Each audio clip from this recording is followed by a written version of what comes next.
माएँ कितनी सादा होती हैं ना, ये हमेशा पुराने ज़माने में रहती हैं। उन्हें लगता है कि इनकी औलाद दुनिया की मासूम तरीन औलाद है। इन्हें हर वक्त ये ख़तरा रहता है कि इनका बच्चा हमेशा बच्चा ही रहेगा और दुनिया की चालाकियों से नावाकिफ़ रहेगा। ये दुनिया के हर मसले का हल दुआओं को करार देती हैं और हैरत अंगेज़ तौर पर इनकी दुआएं रंग ले आती हैं। इनकी अक्सरियत मोबाइल फ़ोन इस्तेमाल करना नहीं जानती, बड़ी बड़ी बातें नहीं समझती, दलाइल से बात नहीं कर सकती, फेसबुक के बारे में नहीं जानती, ट्विटर से अनजान है, सादा ज़िंदगी गुजारती है, किसी भी बात को सच समझ लेती है, बड़ी जल्दी घबरा जाती है, छोटी छोटी बातों पर सहम जाती है, लड़ाई से घबराती है। हम में से शायद किसी को ना पता हो कि हमारी माँ कौन सा खाना बहुत शौक़ से खाती है, इसकी पसंद क्या है। हम ये भी नहीं जानते कि माँ को किस रंग का सूट पसंद है, पसंदीदा स्वीट डिश कौन सी है।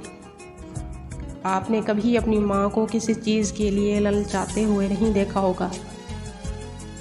हम में से अक्सरियत का ताल्लुक़ गरीब ख़ानदान से है। याद कीजिए अपने बचपन के वो दिन जब आप पेट भरकर खाना खाते थे और माँ हमेशा हांडी पोंछ कर पेट भरती थी। हम में से कितने लोगों को याद है कि इनकी माँ को जब बेवक्त भूख लगती है तो वो क्या खाती है। क्या आपने कभी इस पुरानी माँ को बर्गर या पिज़्ज़े के लिए मचलते देखा है। इसे जो भी दे दिया जाए ये सब्र शुक्र करके खा लेती है। ये सख्त बीमार भी हो तो इसे बच्चों की फ़िक्र खाई जाती है। ये डॉक्टर के पास जाए बगैर खुद ही ठीक हो जाती है। ये इतनी सादा होती है कि अपने जहेज़ की चीज़ें भी ये सोच कर पेटी में रख देती है कि बेटी के काम आएंगी।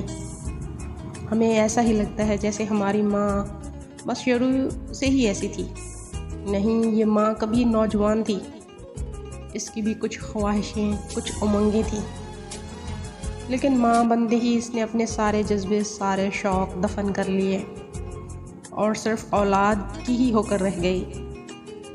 अल्लाह पाक सबकी माँओं को सेहत तंदुरुस्ती के साथ सलामत रखें और जिनकी माएँ इस दुनिया से चली गई, अल्लाह पाक उनको जन्नतुल फिरदौस में आला मकाम अता फरमाएं। आमीन।